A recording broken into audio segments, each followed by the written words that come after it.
Hello, bonjour à tous, je m'appelle Gabriel, je suis ingénieur informatique de formation. Je fais cette vidéo notamment à destination de tous ceux et celles qui sont actuellement en classe de terminale S, voire en classe de prépa scientifique, MPSI ou MP. Alors aujourd'hui, nous allons parler d'un sujet, d'une notion en tout cas très intéressante en mathématiques, notamment au niveau des polynômes. Et le sujet en question, il s'agit en fait de la problématique d'identification. Alors, donc, identification, on verra en quoi cela consiste lorsqu'il s'agit de la notion polynomiale. Alors, l'identification ici va consister à donner des conditions pour lesquelles deux polynômes sont égaux. Par exemple, si je prends deux polynômes px, donc ils ont de la variable réelle x ou complexe d'ailleurs, qx, l'identification va consister à donner les conditions pour lesquelles P est égal à Q. Voilà. Et l'une des raisons, l'un des critères qui nous permet de pouvoir affirmer que P soit égal à Q, c'est de pouvoir jouer sur les coefficients de P et de Q en disant que P égale à Q si et seulement si P a les mêmes coefficients que Q ou vice versa. Donc ici, ce critère pour pouvoir donner la condition pour laquelle deux polynômes sont égaux est extrêmement important, et on pourra le voir avec un exemple particulier que j'aimerais vous montrer en démonstration. Donc ici par exemple nous allons voir, si on prend le polynôme donc, au cube, donc degré 3 plus px plus q, disons p et q des nombres réels, voilà, donc appartenant à grand R, et le problème qui nous est posé ici en fait, c'est de pouvoir trouver les conditions pour lesquelles ce polynôme admet, disons, une double racine. Donc c'est-à-dire que pour que ce polynôme-ci puisse s'écrire de la forme x moins a au carré x moins b, avec a étant la double racine. Voilà. Donc ceci en fait nous permettra de pouvoir appliquer la notion d'identification telle que vue précédemment. Donc je reprends la problématique. Le problème ici en fait, c'est qu'on a un polynôme, voilà, qui s'écrit comme ceci. On aimerait avoir la condition qui ferait que ce polynôme puisse admettre une double racine.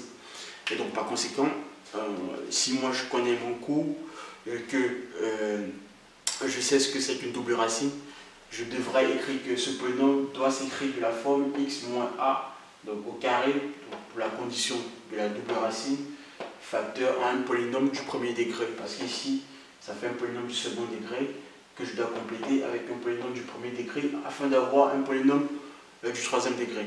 Donc sur ce, la méthode à suivre par la suite, c'est de pouvoir développer donc ce polynôme x moins a, x moins b, et ensuite de l'identifier avec le polynôme qui nous a été donné au préalable, donc x au cube px plus q.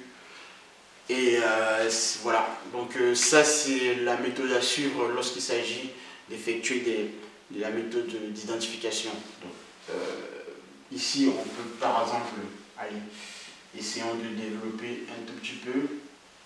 Donc si on prend x moins a au carré x moins b, alors x moins a, le tout au carré, ici ça fait x carré moins 2 ax plus a carré x moins b, d'accord, que je développe après par la suite. Donc ici x au cube, ok. Alors essayons de regrouper directement les puissances de manière décroissante. Donc x au cube ici, d'accord, donc on aura du x carré, on aura du x, et puis on mettra une constante par la suite.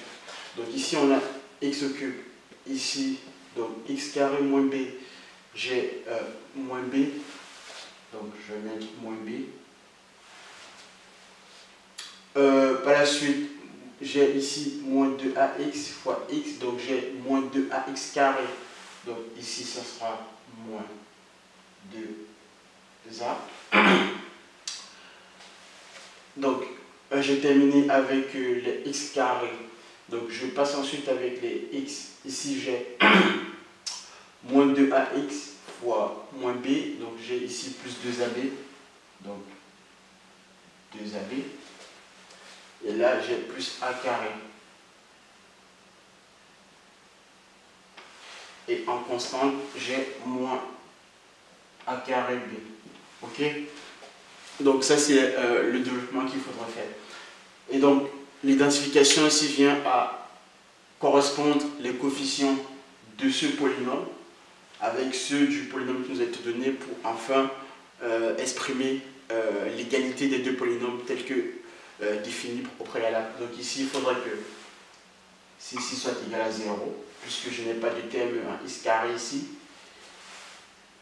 Que ici, je puisse avoir ceci soit égal à P d'ailleurs, et que là j'ai la valeur Q. Ok. Voilà. Donc ici ça va nous permettre d'avoir une condition donc du type 2a plus b égale à 0, 2ab plus a carré égale à p, et que a carré moins b soit égal à moins q. Donc, à partir de là, on pourra trouver a et b et exprimer ces coefficients en fonction de p et de q. Donc, sur ce, j'espère que la notion d'identification a été très claire. Ça, c'est une question qui est bien connue en classe de terminale S et voire en classe de prépa scientifique, MPSI.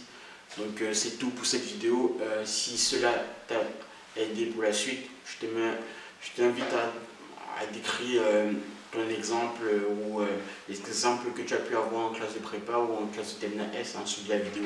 Je te dis à la prochaine. Ciao.